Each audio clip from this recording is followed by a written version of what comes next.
গণভোট অধ্যাদেশ পাশ হওয়ায় সরকারকে সাধুবাদ জানিয়েছে বিভিন্ন রাজনৈতিক দল। নীতিমালা পর্যালোচনা করে বিএনপি তাদের দলীয় মতামত জানাবে বলে জানিয়েছেন সিনিয়র যুগ্ম মহাসচিব রুহুল কবির রিজভী। আর বিপ্লবী ওয়ার্কার্স পার্টির সাইফুল হক বলেছেন, গণভোটের প্রশ্নমালা জটিল থাকলে না ভোট জয়ী হওয়ার ঝুঁকি তৈরি হবে। রাজধানীতে আলাদা অনুষ্ঠানে তারা এসব কথা বলেন।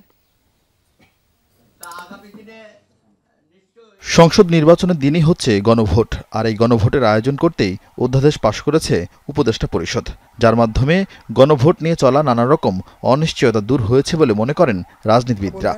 একই সাথে জাতীয় প্রেস ক্লাবে এক অনুষ্ঠানে বিপ্লবী ওয়ার্কার্স পার্টির সাইফুল হক অধ্যাদেশ পাশ করায় সরকারকে ধন্যবাদ জানান। তবে গণভোটের প্রশ্নমালা নিয়ে প্রশ্ন তুলেছেন তিনি। নিশ্চয়ই এটাকে আমরা স্বাগত জানাই, কিন্তু গণভোটের নীতিমালা কি আছে সেটা যেমন দেখবার প্রশ্ন আছে, কিন্তু একই সাথে বিষয়গুলোকে যেভাবে হাজির করা হয়েছে এটা যথেষ্ট জটিলতা ইতিমধ্যে তৈরি করেছে।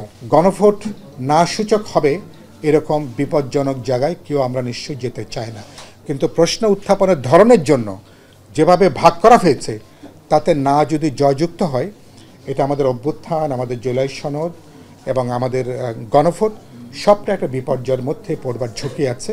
নয়াপল্টনে সাংবাদিকদের সাথে আলাপকালে বিএনপির সিনিয়র যুগ্ম মহাসচিব রুহুল কবির রিজভী বলেন, সংসদ নির্বাচনের দিনই মানুষ গণভোট চায়। নীতিমালা দেখে দলীয় অবস্থান জানাবে বিএনপি। এখানে কোনটা হা কোনটা না জনগণ কিভাবে দেবে এ ব্যাপারে সুস্পষ্ট ছিল না। তো সরকার কিভাবে করেছেন আগে এটা আমরা দেখে নেওয়ার পর তখন মন্তব্য করবো। নির্বাচনে যারা ভোটাররা ভোট দেওয়ার একটা আকাঙ্ক্ষা আছে, তাদের মধ্যে একটা উদ্দীপনা আছে, তারা একটা আনন্দমুখর পরিবেশে নির্বাচনে ভোট দিতে চায়। তো এই যে আনন্দমুখর পরিবেশ, সেই পরিবেশ বিঘ্ন হওয়ার মতো আমি এখন পর্যন্ত কোনো নিদর্শন দেখছি না। এর আগে ভাসানী মিলনায়তনে খালেদা জিয়ার রোগ মুক্তি কামনায় মিলাদ মাহফিলের আয়োজন করে জিয়া মঞ্চ।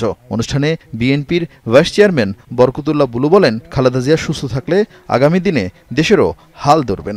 এই ভোটের মাধ্যমে ইনশাআল্লাহ বেগম খালেদা জিয়া বেঁচে থাকবেন, বেগম খালেদা জিয়া বাংলাদেশের রাষ্ট্রপতি হবেন, তারেক রহমান প্রধানমন্ত্রী হবেন। Arifin Shakil, Jamuna news, Dhaka. Universal account মানে এক অ্যাকাউন্টে অনেক সুবিধা। এফডিআর এর মতো হাই প্রফিট, সেভিংস এর ডেইলি প্রফিট, অ্যাকাউন্টের মতো ট্রান্সফার ও লোন সুবিধা। অ্যাকাউন্ট খুলুন আজই।